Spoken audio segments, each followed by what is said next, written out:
Minglava.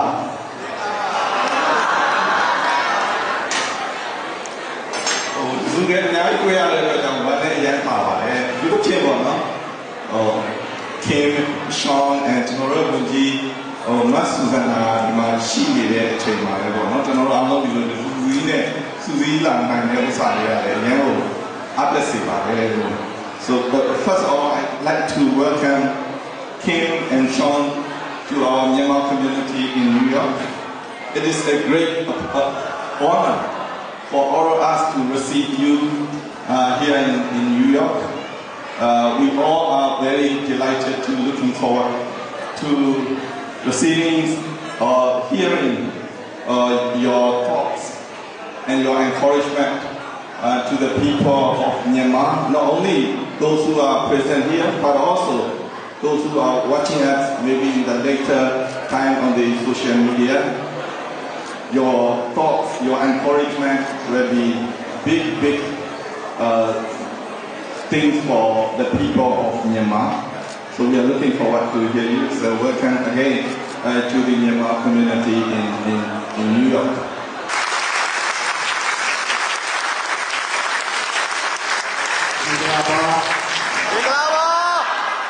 Good afternoon, everyone. I stand before you today not just as the son of Daw Aung San Suu Kyi, but as someone deeply concerned for her life and for the lives of millions suffering under Burma's brutal military regime. For 4 years now, Meme has been unjustly detained, held in complete isolation without access to family, legal counsel or medical care. She is now 80 years old and we have no way of knowing whether she is even alive. We have already seen political prisoners perish due to neglect and torture. We cannot let her be next. But this is about more than one person. Burma's people are suffering under daily airstrikes, mass killings and forced displacement. Over 3 million have lost their homes, millions face starvation, and the junta is blocking humanitarian aid. This is a humanitarian catastrophe. And yet, the military powers do not come from within Burma alone. It has been propped up by foreign governments and arms suppliers, particularly China, India, Russia and other neighbouring countries. Weapons and funding continue to flow to the junta, enabling the very airstrikes and massacres that are killing innocent civilians. Can someone turn that down a little bit, please? It's a bit loud, a bit of feedback. Anybody? Is that a little bit better? Yeah, right. Turn it down a little bit, if possible. That's a bit better. Yeah, that's good, right. It has been propped up by foreign governments and arms suppliers, particularly China, India, Russia and other neighbouring countries. Weapons and funding continue to flow to the junta, enabling very airstrikes and massacres that are killing innocent civilians. This must stop. This is a moment for action. The US and its allies must act, not just with words, but with concrete measures. Human rights that the junta is denying them. To my fellow Burmese living in the US, your voice matters. You can contact your representatives in Congress, especially asking them to join the Congressional Burma Caucus and push for action. Urge them to support measures that cut off the junta's resources and increase humanitarian aid for the people of Burma. Most units are powered by solar panels. The units are easy to maintain and relocate. Each unit costs about မေမေအသက်80ပြည့်တော့မယ်။နေ့တိုင်းလူတွေမှာတည်နေကြတယ်။ညှဉ်းပန်းနှိပ်စက်မှုတွေခံနေရတယ်။မေမေကအဲ့ဒီထဲကလူတစ်ယောက်မဖြစ်ဖို့သူစုတောင်းနေတယ်။အဲ့ဒီထဲကလူတစ်ယောက်မဖြစ်စေချင်ဘူး။လူသားချင်းစာနာမှုအကူအညီတွေအရန်လိုအပ်နေပါတယ်။နိုင်ငံကြီးတွေကနေပြီးတော့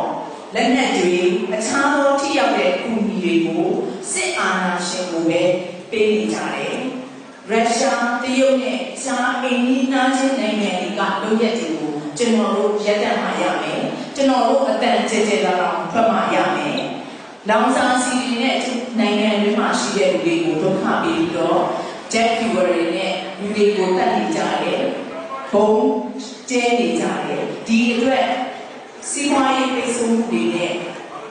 ဆန့်ကျင်တွေကိုလောင်စာဆီထက်တာတွေကိုကျွန်တော်တို့ပို့ပြီးတော့အားစိုက်ဖို့လိုတယ်။ရုရှားနဲ့ချိုင်းနာကိုပို့ပြီးတော့ပြီးအားပေးဖို့လိုပါတယ်။နိုင်ငံရေးစည်းကားတွေပြောင်းပြီးတော့နေလူရှုခံရ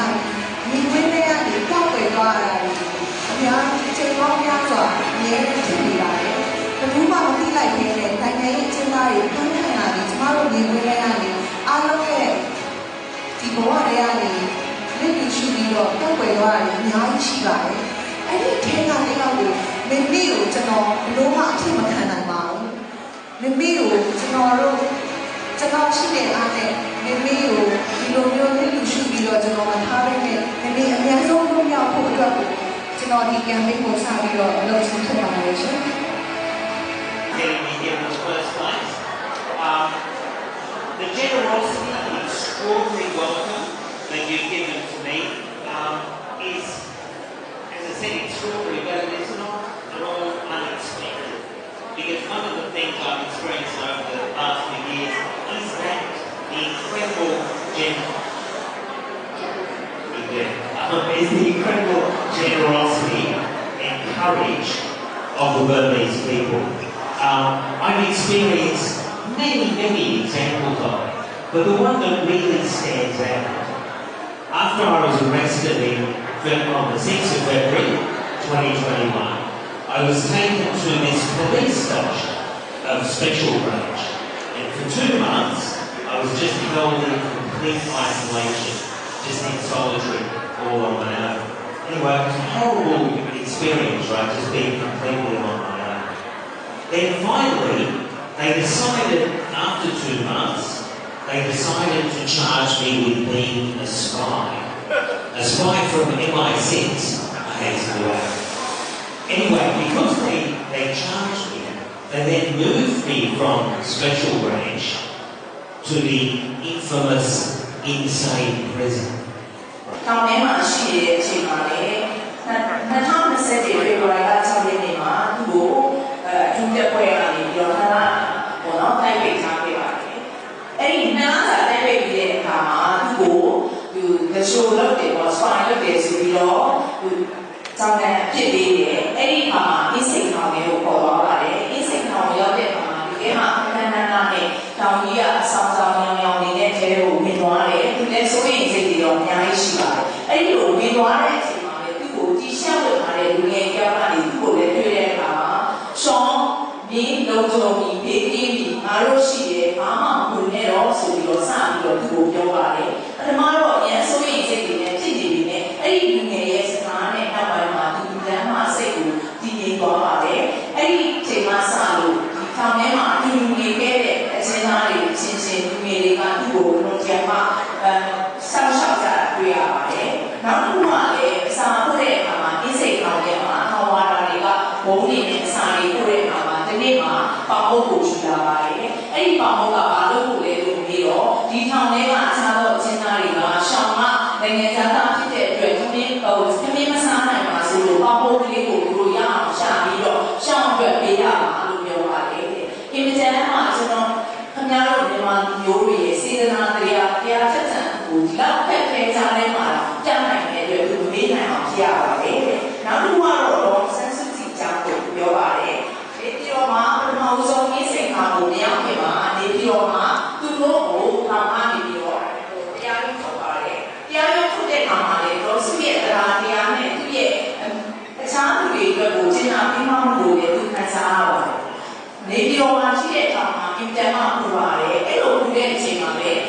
ရာရှိတယောက်ကရောက်လာပြီးတော့တော်စုကိုအဲကုန်းခန်းနဲ့အဲကုန်းတက်လေးနဲ့ပြည့်ထောင်ခန်းမှာအဲကုန်းတက်လေးနဲ့ခင်ဗျာအစင်ပြေလာလို့ပြီးတော့ကျမသိလို့ချင်တာလို့ပြောပါတယ်ဒါပေမဲ့ကျမတယောက်တည်းကိုတော့မရဘူးကျန်တဲ့ထောင်တွေကအားလုံးခန်းတွေအားလုံးကိုပြီးမှကျမလည်းအဲဒီအဲကုန်းကိုကျမလက်ခံပါမယ်လို့ပြောလိုက်တဲ့အတွက်အဲဒီအစီအစဉ်ကလည်းပြတ်သွားပါပဲတဲ့အဲ့တော့ဒါမှကျမတို့မြန်မာကျွန်တော်ခင်ဗျားတို့မြန်မာမျိုးတွေရဲ့စေတနာတရားအတန်ကိုပြတဲ့ပဲဖြစ်ပါတယ်ခုနအပြင်ပြောတယ်လို့ပဲအာနာရှင်စ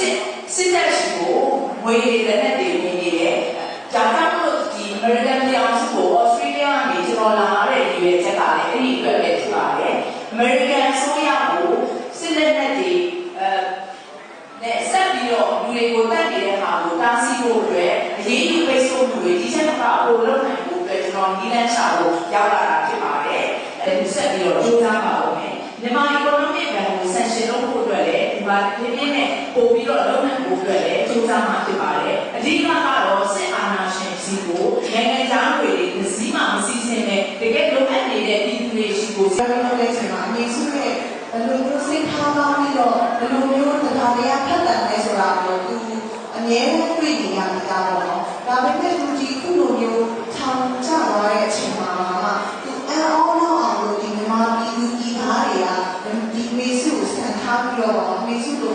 ကိုတရားတရားရှိတယ်ဆိုတာကိုသူခံစားရတာကိုပြောတော့တာဖြစ်ပါတယ်။ဘာဖြစ်လို့လဲဆိုတော့သူ့ကိုပို့ထားတဲ့နေရာကတကယ်ကိုတင်ပြန်ချမှတ်ထားတဲ့ထောင်နေရာကိုပို့ထားတာဒီသူ့ကိုပေါင်းဖို့လေးကိုသူ့ကိုပြပြီးတော့လေးပြပေးတဲ့လူတွေဟာရိုးရိုးအချင်းသားတွေမဟုတ်ဘဲနဲ့သူတို့အတွက်သူတို့ရဲ့အသက်ကိုတင်ပြန်ချမှတ်ခံထားရတဲ့လူတွေများတွေဖြစ်ရတာနဲ့သူ့အတွက်ကိုဒီပေါင်းဖို့လေးကိုဒီနိုင်ငံသားဖြစ်တဲ့အတွက်ကြောင့်မို့ဒီပေါင်းဖို့လေးကိုပြပေးတာကိုတွေ့တဲ့အချိန်မှာသူပုံပြီးတော့ဒီလူကြီးသားတွေရဲ့တရားတရားထက်သန်မှုအမေစုကိုစံထားပြီးတော့အားလုံးကိုအများစိတ်ထားကောင်းကြတယ်ဆိုတော့ဒီကိုယ်တိုင်ထောင်ထဲရောက်နေတာကိုဒီတက်တည်နေနေဒီကရတာကိုပြောရတာဖြစ်ပါတယ်ရှင် Together we can work towards a brighter future. Thank you once again for being an unwavering advocate for our cause.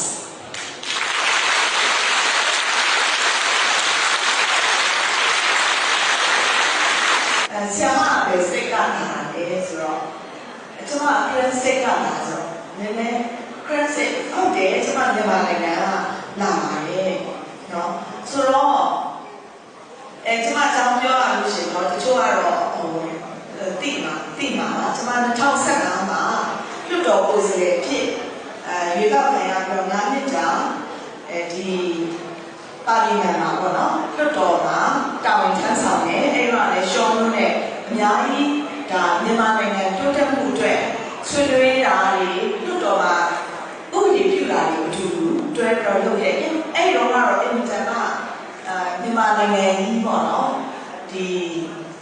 တောက်ပါတဲ့နိုင်ငံကြီးဖြစ်ဖို့အတွက်ကျွန်တော်တို့အများကြီးမျှော်လင့်ခဲ့တယ်အဲ့တော့အဲ့တော့မှလည်းကျွန်တော်တို့ဒါအင်တာနက်နိုင်ငံတွေပေါ့နော်ထိုင်းရငယ်ချင်းတွေဆိုရင်ပြောတယ်သူတို့ထိုင်းဘက်ကရှိလို့ရှိရင်မြန်မာနိုင်ငံမီးသိမ်းနေတဲ့အတွက်ကြောင့်ဟာနောက်ထပ်5နှစ်ဆိုရင်တော့မြန်မာနိုင်ငံတော့ကြော်တက်သွားတော့မယ်ဆိုတော့ဒါနောက်ကျွန်တော်ပြန်ပြီးတော့သူတို့ရင်ခွင့်ကြတယ်နော်ဆိုတော့အဲ့ဒီချိန်ကတော့တကယ်ကို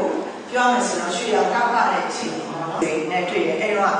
ရမုံမြို့ကြီးကိုဘယ်လိုကောင်းအောင်ပေါ့နော်လက်တွဲတော့လုပ်ကြမယ်ဆိုတော့အများကြီးအားရတက်ကြတယ်ဒါပေမဲ့အားလုံးသိတဲ့အတိုင်းပဲနော်ဒီ2017 February မှာ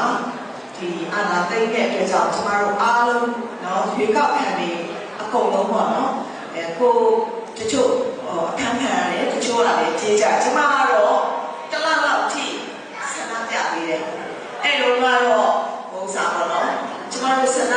ငြိမ်းချမ်းစွာဆန္ဒပြရင်တော့ဒီလူတွေဟိုနောက်သားရမှာပဲပေါ့နော်ဆိုတော့ဒါနဲ့လည်းအဲ့ဒီမတ်လ1ရက်နေ့မှာကျွန်တော်လာဖမ်းတယ်စစ်သားအယောက်100ကျော်နဲ့စစ်ကား10စီးလောက်ရှိတယ်အဲ့မှာပြောရင်တော့ရှိရပေါ့နော်ကျွန်မလည်းအဲ့ဒီအချိန်မှာဘဝတကူကိုတစ်ခုနဲ့ခဏလောက်မှထွက်ပြေးတာအဲ့ကနေထွက်ပြေးတာနေဆက်ကိုရောက်လာတယ်ပေါ့နော်အဲ့တော့ကျွန်မတို့ဟို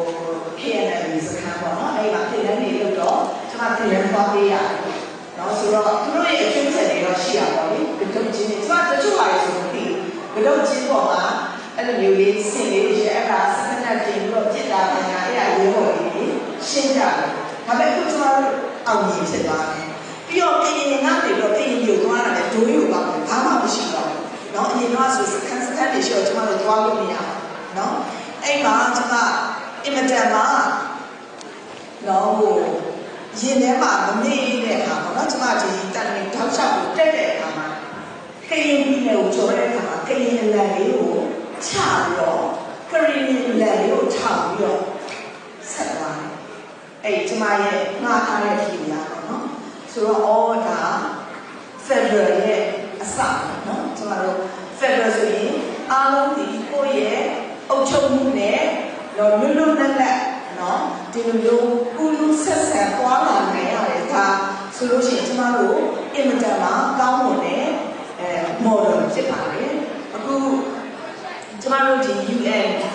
conference ကိုလာတက်တဲ့အခါမှာလည်းခရီးနေရဆရာမတွေပါနော်ကျမတို့ဒီအစိုးရတွေနော်လွှတ်တော်တွေနဲ့တွေ့တဲ့အခါမှာကျမတို့အတူတူတွေ့တယ်ကျမတို့ဒီစီလုံးလုံးလုပ်တယ်ကျမတို့ဒီနော် NUG တက်တာဟိုဒီတိုင်းသားတွေတက်တာမဟုတ်ဘူးကျမတို့ပုံပေါ်ခြင်းတွေနဲ့ဒီအနာဂတ်နိုင်ငံတော်ဒီကျမတို့ဒီ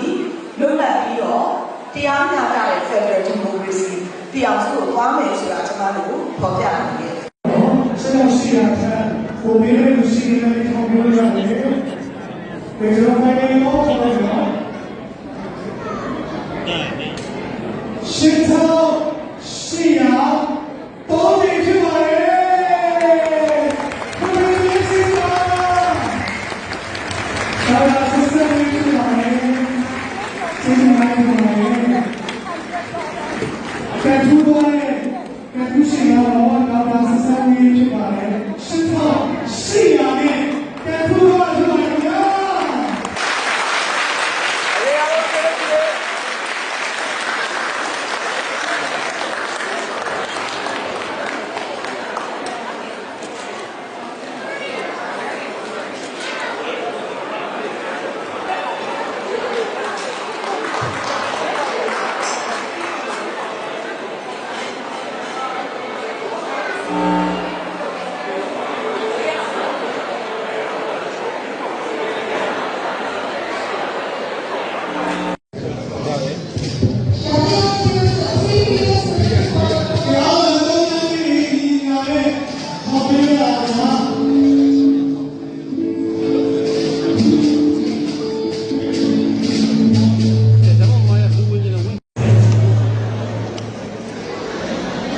Okay,